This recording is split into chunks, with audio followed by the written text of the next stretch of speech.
Amazon জঙ্গল পৃথিবীর সবচেয়ে রহস্যময় এবং বিপজ্জনক জায়গাগুলোর একটি। এই জঙ্গলে রয়েছে অসংখ্য ভয়ঙ্কর প্রাণী।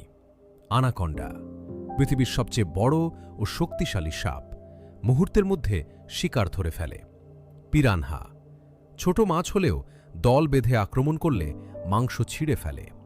জাগুয়ার, শক্তিশালী শিকারী, হরিণ বা ছোট প্রাণীও সহজেই ধরতে পারে।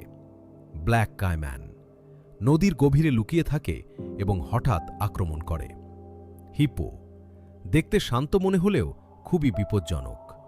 হায়েনা, রাতের জঙ্গলে তাদের হাসির মতো শব্দ আতঙ্ক সৃষ্টি করে। হার্পি ঈগল, অ্যামাজনের সবচেয়ে শক্তিশালী শিকারী পাখি, যা ছোট বানরও ধরতে পারে।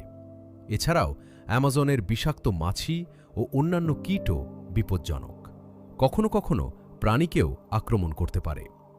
এগুলো শুধু কয়েকটি ভয়ঙ্কর প্রাণী। অ্যামাজনের গভীরে লুকিয়ে আছে আরও অসংখ্য রহস্য। অ্যামাজন জঙ্গলের সবচেয়ে ভয়ঙ্কর প্রাণী ও প্রাণঘাতী কীট, অজানা রহস্য।